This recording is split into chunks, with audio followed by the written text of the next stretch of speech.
Não adianta chorar o leite derramado. Um ditado popular que se faz presente hoje na mente dos brasileiros. O caos está aí, em diversas partes do país. Coisas que deveriam ter sido feitas não foram. Projetos, a maioria engavetados. Agora o que resta é saber como é possível acabar com os diversos problemas que assombram o Brasil ou pelo menos amenizar o caos na vida do cidadão. Será que o brasileiro realmente acredita que há solução para tanto caos em São Paulo? Eu sinceramente não sei. Conscientização, não sei. Melhorar o transporte público para a gente não ficar saindo de carro e ficar no trânsito. Tudo na vida tem uma solução, né? Mas basta o poder ir atrás de solucionar, né? Ver o que é melhor. A curto prazo não, eu acredito mais para frente. A longo prazo, com planejamento, pode ser que resolva alguma parte, né? Porque são muitos problemas, né?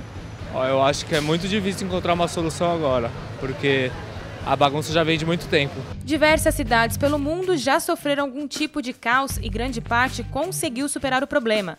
Cerca de 50 anos atrás, Hong Kong sofreu com uma falta de água crônica. A ilha logo obteve uma solução premiada.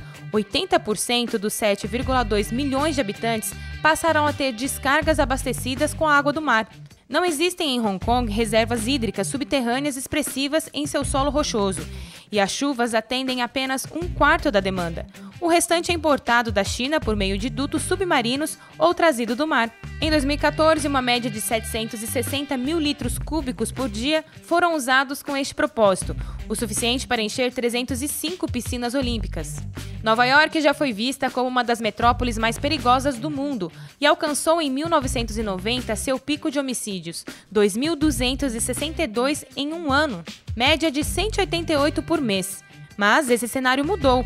A cidade de 8 milhões de habitantes apresentou uma das maiores reduções de crimes registradas nos Estados Unidos e em 2012 teve um dia inédito, sem nenhum registro de crimes violentos. O número de homicídios em Nova York caiu para 515 em 2011, uma redução de quase 80% em relação à década de 90.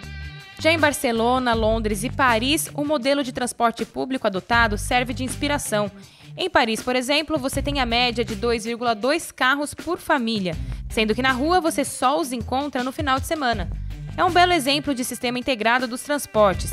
A criação de ciclovias e a remoção de obstáculos como buracos e falhas na sinalização, ao lado de medidas polêmicas e nada populares, como a implantação do pedágio urbano e do rodízio de placas, contribuíram para o sucesso da mobilidade hoje na Europa. E os especialistas dizem quais as soluções para o caos no Brasil. Eu acho que há saídas, assim, obviamente, saídas emergenciais existem e eu acho que o governo, as autoridades estão demorando muito para tomar esse tipo de medida, talvez porque o custo político seja alto demais, mas a gente sabe que racionamento, que esse tipo de coisa existe na pauta e é uma situação de emergência que não agrada a ninguém, mas talvez seja um passo necessário no curto prazo. A médio e longo prazo eu não gosto desse tipo de saída, né? A gente até pensa que é curioso que quando o governo está do lado de lá, né, gerindo os serviços, a sua solução para problemas de oferta e demanda, para problemas de desequilíbrio da oferta e demanda, é sempre tentar coibir a demanda. No setor público, quando você tem mais demanda, por exemplo, de tráfego, o que você faz? Rodízio de placa, racionamento, você tenta proibir o uso até mesmo de certas vias. Então, você tenta sempre limitar a demanda, porque você não tem capacidade, muitas vezes, de atender essa demanda com um aumento de oferta ou com ganho de produtividade. Essa tem sido a história do setor público no Brasil e até mesmo no mundo, né? É um problema de mecanismo de incentivos, muitas vezes. Uma das maiores preocupações no sudeste do Brasil hoje é o medo da falta de água definitiva. A crise hídrica, que já dura vários meses, não tem estimativa para acabar. Segundo a Sabesp, eles contam com as chuvas, além de obras do governo. No caso da crise hídrica, por exemplo, tem uma solução de mercado, né, ou de via incentivos privados, que faz todo sentido, na minha opinião, e alguns países adotam, que seria você ter, por exemplo, hidrômetros particulares nas casas. Se cada um pagar por aquilo que usa, com certeza cada um vai pensar 2 vezes antes de desperdiçar. Um dos pontos que chamam a atenção durante a crise hídrica é a mobilidade das pessoas em prol da economia de água. Algumas pessoas em suas casas, empresas e instituições criaram ações preventivas para a crise hídrica de São Paulo. Aqui, por exemplo, neste hospital, eles já conseguiram uma redução de 20%. O Celso está aqui do meu lado. Celso, explica para o pessoal de casa, 20% é quanto em litros? Um hospital funciona basicamente com água. Tudo no hospital se requer água. Para limpeza, para higienização, para controle de infecção.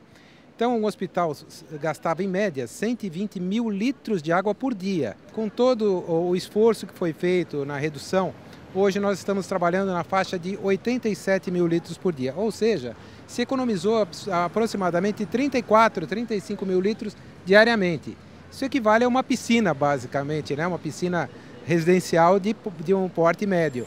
E é um esforço que a gente tem que fazer diariamente para acompanhar todas as instalações do hospital, para garantir que não haja vazamentos e eventual desperdício de água.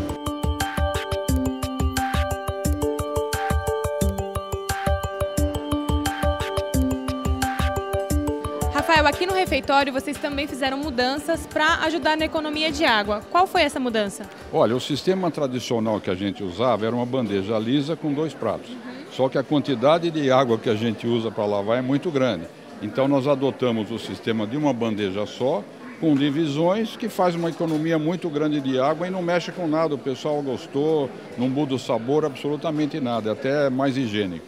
Facilita até a mão de obra de quem está lá na cozinha, né? Facilita a mão de obra e a economia de água. Então não está havendo problema nenhum, acho que foi muito importante essa mudança. É interessante, é muito bom, né? Porque assim economiza água, tudo. E de qualquer forma isso aqui é bom para comer, não é ruim não. É a mesma coisa que o prato, né? Aí tem até umas repartições a mais aí. Isso, cabe mais comida também. O pessoal em geral tá gostando ou não? Tá gostando, tá todo mundo aprovou.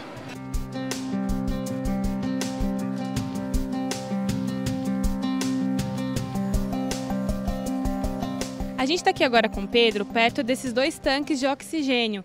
E vocês bolaram também uma ideia para economizar água. Por que vocês gastavam água aqui primeiro? O que precisa? Então, que esses tanques eles recebem oxigênio líquido.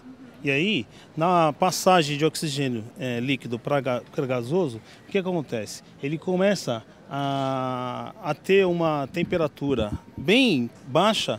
E com a temperatura ambiente que tem aqui na área, ela congela a torre. Então, ele fica o dia inteiro nesse processo. Quando é de manhã cedo, a torre fica toda congelada. E aí nós temos que descongelar ela.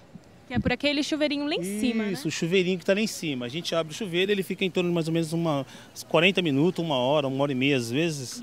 Ligado direto. O que gastava muita água. Essa água a gente perdia ela. E em função do racionamento que está iminente para acontecer, a gente está aproveitando essa própria água com um sisteminha de recalque. Então agora vocês ligam o chuveirinho e aproveitam a água que vai escorrer. Ela Como que faz? Fica compactada aqui dentro dessa área, tá vendo? Aí nós criamos uma canaleta e dessa canaleta colocamos uma bomba de recalque. Essa bomba leva essa água para um reservatório que tem em cima de uma laje ali nossa. E aí dessa laje a gente leva de novo para o chuveiro. E reaproveita a água. Quantos litros mais ou menos vocês conseguem reaproveitar aqui? Por mês, uns 30 mil litros de água. Rafael, a gente está aqui agora num dos quartos. Aqui no hospital, gente, eles também modificaram algumas coisas no quarto para economia de água. O que vocês fizeram por aqui? Olha, a questão das torneiras, nós colocamos aeradores e ela também tem um sistema que, né, um temporizador para que não fique o tempo todo aberto. Essa situação de economia de água é muito usual. Todo restaurante, todo mundo tem em casa, não tem nenhum problema e nós temos que fazer também. Já estamos fazendo isso desde a inauguração desse apartamento. A situação mais criativa que o nosso pessoal encontrou foi diminuir a quantidade da descarga cada vez que o pessoal usa uma caixa acoplada, né? Para isso, eles inventaram a colocação de uma garrafa PET que simplesmente diminui o volume. Nossa, a garrafa PET está lá dentro. Ela está dentro da caixa acoplada, ela diminui o volume da descarga. E é mais do que suficiente para que os detritos saiam fora. Bem diferente isso daqui, né? É diferente, isso é criativo. E também o pessoal pode usar em casa também, para quem não tem a válvula, para quem usa a caixa acoplada. E é fácil de fazer em qualquer caso. Fácil de fazer, qualquer um faz, é só enfiar a garrafa lá dentro, que ela diminui 1 litro, né? A quantidade que sai em cada vazão.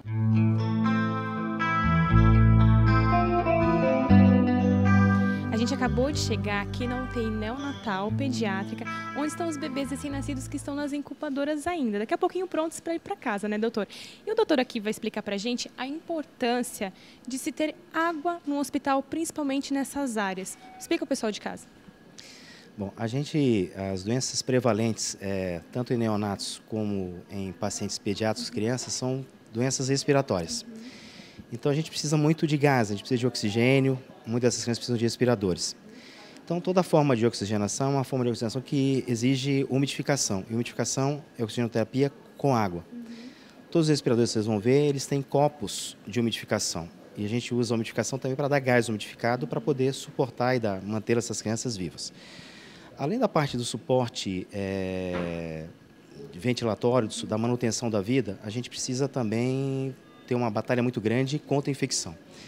E essa batalha da infecção é uma coisa muito importante, porque, se você saber, as crianças que vêm para a UTI, ou elas morrem do que as trouxe, ou morrem de infecção. Há medidas muito eficazes para controle dessas infecções é basicamente lavagem de mãos. Né? A lavagem de mãos é uma medida muito importante, é a coisa que mais impacta sobre a sobrevida desses bebês e de qualquer paciente. E a outra coisa é o controle da higienização de ambiente. Né? A gente tem que fazer higienização de parede, tem que fazer higienização de incubadora, a gente tem que fazer higienização de piso, porque as bactérias elas ficam aqui, e para essa higienização a gente também precisa de água. Então, assim, sem água a gente não consegue tratar e a gente não consegue prevenir as infecções. Para este geólogo, a economia de água nas residências é algo importante e uma preocupação que deveria ser o dever de todos. São com essas pessoas aí que a gente vai conseguir reutilizar a água e ter uma economia. Para ele, fazer o reuso de água é uma forma inteligente de consumo e já praticado por algumas pessoas. Outra alternativa de economia é fazer a captação das águas de chuva, que, na opinião dele, deveriam ser melhor aproveitadas. Essas águas também têm que ser captadas, usadas e reusadas. Para este especialista em hidrologia, as indústrias precisam criar novas soluções para reaproveitar a água e reduzir o consumo, porque nos próximos anos podem ocorrer novas secas e o nível dos rios deve diminuir ainda mais. Eu acho que isso é um período crítico. Em situações normais, as dificuldades não são tão evidentes. Seria interessante que essas indústrias começassem a desenvolver processos, né, de reuso, reutilização e outras alternativas, né?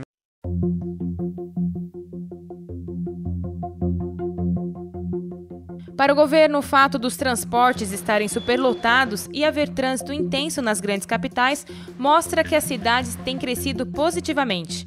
Então, esse período que a gente atravessou, e eu escutei muito falar, mas a população tem carro demais na rua. Mas tem carro demais na rua porque a renda da população cresceu. Outras pessoas passaram a ter renda e passaram a ter condições de ter acesso ao automóvel. Então, quer dizer, essa superlotação de vias públicas, de serviços públicos, é que mais gente se inseriu naquilo que a gente chama, se tornou mais inclusiva do ponto de vista social e econômico. O governo brasileiro diz estar investindo em todas as áreas necessárias para atender a todos. Já o governo de São Paulo afirma que existem diversos projetos em andamento que irá ajudar o paulistano a viver melhor. E o poder público, de modo geral, o estadual, o municipal, vem fazendo seus esforços de investimento. Infelizmente, agora nós vamos passar por um ajuste fiscal que vai tentar segurar um pouco pode atrasar um pouco esses investimentos. No caso do governo de São Paulo, o governador-geral do Alckmin fez um ajuste em cima do custeio, mas preservou o investimento. Então, espera-se que os investimentos continuem altos. A maturação do investimento leva, no mínimo, 5 anos, dizem as teorias econômicas. Então, a gente tem que ter paciência, saber que está sendo feito e acreditar que as condições vão melhorar. Segundo os especialistas, o que irá acontecer nos próximos anos não se sabe, mas vale ficar atento e observar tudo o que acontece, pois em 4 anos haverá nova eleição. E para onde caminhará o Brasil? O que vai acontecer nos próximos 2, 3, 5 anos, eu não sei dizer. O que me parece claro é que, se não houver impeachment, se a Dilma não renunciar, se continuar essa situação muito difícil econômica e política, e chegar em 2018 e, digamos, o ex-presidente Lula for o candidato e vencer as eleições, aí me parece que dá para fazer um diagnóstico bem mais certeiro de que o Brasil pode pegar o seu atestado de óbito no cartório, porque morreu. Eu acho que o Brasil ainda tem condições materiais de sobreviver. O ministro da Justiça disse que o governo vai encaminhar ao Congresso nos próximos dias um conjunto de medidas para combater a corrupção no Brasil. Ele defendeu a reforma política e as investigações da Operação Lava Jato. A situação da Lava Jato, ela decorre claramente de uma postura governamental imediata de assegurar investigações autônomas, de garantir que certos mecanismos que foram criados ao longo dos últimos anos possam colocar sob a luz do sol a corrupção. No passado brasileiro, a corrupção não era colocada sob a luz do sol. Órgãos não eram independentes para investigar. Órgãos que até constitucionalmente tinham independência investigatória eram titularizados por pessoas nomeadas pelo governo que não tinham nenhuma independência para agir.